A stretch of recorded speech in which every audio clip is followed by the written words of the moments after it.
নিজের হাতে মজার মজার রান্না করে পরিবারের সবাইকে খাওয়ালাম। এই তো আমি আজকে চিকেন, ছোট মাছ, বড় মাছ রান্না করে, তার শাশুড়ি যেহেতু 2 দিন ধরে আমার বাসায় আছে, তাই ভাবছিলাম নিজের হাতে সব রান্না করে ওনাকে খাওয়াবো। সেই জন্য সকালবেলা উঠেই কিন্তু কোমরে কাপড় বেঁধে রান্না করতে এসেছি। সকালবেলা ঘুম থেকে উঠে এদিকে ভাত বসিয়ে দিয়েছি, আর অন্যদিকে আমি কিন্তু চিকেন, ছোট মাছ, বড় মাছও ভিজিয়ে রেখেছি। কিন্তু এগুলো তো ভিজতে সময় লাগবে, আর রান্না করতে তো অনেকটা দেরি হয়ে যাবে। সেই জন্য ভাবছি আপনাদের ভাইয়া যেহেতু চলে যাবে, একটু সিম আলু ভাজি করে নেই। এই তো আমি কিন্তু মাছগুলো ভিজে রেখেছি, এগুলো তো বরফ ছাড়তে কিছুটা সময় লাগবে। তার মধ্যেই কিন্তু আমার শাশুড়ি এদিকে আমাকে ছোট আলু এবং সিম কেটে দিয়েছে, সেটা এখন রান্না করছি। আপনাদের ভাইয়া কিন্তু এগুলো দিয়ে খেয়ে যাবে, এরপর কিন্তু আমি একে একে সব রান্না করে নেব। এই তো আমার মাংসগুলো সুন্দর করে বরফ ছাড়ছে, এখন আমি এক এক করে ধুয়ে নিচ্ছি। যেহেতু আমি একবারেই যখন নিয়ে আসে তখনই কিন্তু সুন্দর করে পরিষ্কার করে ফ্রিজে রেখে দেই। আর যখন রান্না করি তখন কিন্তু ততটা পরিশ্রম হয় না, তারপরে সুন্দর করে একটু পরিষ্কার করে নিলাম। এখন আমি রান্না করব। এখানে কিছুটা পরিমাণে পেঁয়াজ কুচি দিয়ে দিয়েছি, পেঁয়াজ কুচিটা সুন্দর করে একটু ভেজে নেব।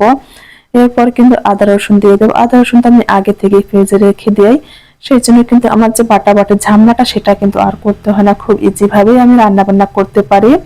এই তো সেই রসুন বাটা আর আদা বাটা এগুলো এখন আমি দিয়ে দেবো। এর মধ্যে একটু পানি দিয়ে দেবো, তাহলে কিন্তু মশলাটা পুড়ে যাবে না। যে কোনো রান্না কিন্তু সুন্দরভাবে করলে রান্নার টেস্টটা কিন্তু দ্বিগুণ বেড়ে যায়। আর শাশুড়ি যেহেতু 2 দিন থেকে আমার বাসায় আছে, ভাবছি নিজের হাতে মজার মজার রান্না করে ওনাকে খাওয়াবো। সবসময় কিন্তু আমাদের সেই সুযোগটা হয় না, কিন্তু এখন যেহেতু আমার কাছে সেই সুযোগটা আছে, ভাবছি আমি নিজের হাতে রান্না করব। কিন্তু নিজে রান্না করব বলতে ভুল হবে, আমার শাশুড়ি কিন্তু আমাকে অনেক হেল্প করছে। আমি শুধু রান্না করতেছি, উনি কিন্তু আমার কাটাকাটি গুলো করে দিচ্ছে, এদিকে মরিচালের সঙ্গে কিন্তু সময় কাটাচ্ছে। এটা দেখে না আমার কাছে অনেক অনেক বেশি ভালো লাগছে। উনি কিন্তু 2 দিন ধরে আছে, আবার চলে যায়, যেহেতু আমাদের বাসায় কেউ নেই।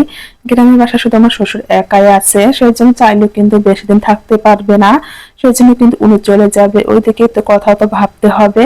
এই তো আমি কিন্তু আলু দিয়ে দিয়েছি। এরকম মুরগির মাংসের সঙ্গে আলু খেতে না অনেক বেশি ভালো লাগে, মুসলিম তো অনেক বেশি পছন্দ করে, সেই জন্য একটু আলু দিয়ে দিলাম। আর মাছগুলো কিন্তু আমি ভুনা করে নেব। এই তো কিছুটা পরিমাণে বড় মাছ নিয়ে নিয়েছি এবং ছোট মাছও নিয়ে নিয়েছি। যেহেতু বড় মাছটা অল্পটুকু ছিল, ভাবছি এতটুকু তো হবে না, সেজন্য এর মধ্যে ছোট মাছ দিয়ে সুন্দর করে ফ্রাই করে তারপরে কিন্তু ভুনা করে নেব। এভাবে মাছ খেতে না আমার অনেক অনেক বেশি ভালো লাগে, কিন্তু এই মাছগুলোর নাম আমি বলতে পারছি না, এগুলো যে কি মাছ। এত বড় বড় পেটি ছিল, দেখতে অনেক বেশি ভালো লাগছিল। আমি কিন্তু গ্যাসের চুলায় মাংসটা রান্না করছি, আর অন্যদিকে ফ্রাই প্যানে আমার মাছটা ভেজে নিচ্ছি। এই তো আমার মাংস রান্না ডান, এখন শুধু একটু জিরে গুঁড়ো দিয়ে নেমে ফেলবো। আর অন্যদিকে কিন্তু আমার মেজের চুলায় মাছগুলো ফ্রাই করা হচ্ছে। ভাবছি যেহেতু আমার মাংসগুলো হয়ে গেছে, এর মধ্যে কিন্তু আমি ওই চুলায় এখন মাছ ফ্রাই করার জন্য মশলাটা সুন্দর করে কষিয়ে নেব। এই তো আমি সমস্ত মশলা এক এক করে দিয়ে এখন আমি সুন্দর করে কষিয়ে নিচ্ছি। কষিয়ে নেওয়ার পর সামান্য পানি দিয়ে দেব। এরপর কিন্তু মাছগুলো দিয়ে দিলে আমার রান্না কমপ্লিট হয়ে যাবে। মজার মজার রান্না করতে কিন্তু অনেক বেশি ভালো লাগে, তাই না? আর সবার পছন্দের রান্না বান্না করলে তো সবার মুখে হাসি দেখলে মনে হচ্ছে রান্না করতে যে এত কষ্ট হয় সেটা কিন্তু এক নিমেষে আমরা ভুলে যাই। এই তো আমার রান্না বান্না কিন্তু শেষের দিকে আমি এক এক করে সমস্ত মাছ দিয়ে দিচ্ছি।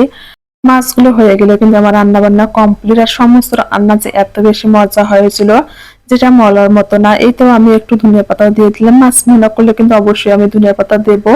ধনিয়া পাতা না দিলে কিন্তু আমার একেবারে ভালো লাগে না। এখন আমার রান্না বান্না কমপ্লিট, আমরা কিন্তু রান্না করে ভাতও খেয়ে নিয়েছি। সবাই ভালো থাকবেন, সুস্থ থাকবেন, আল্লাহ হাফেজ।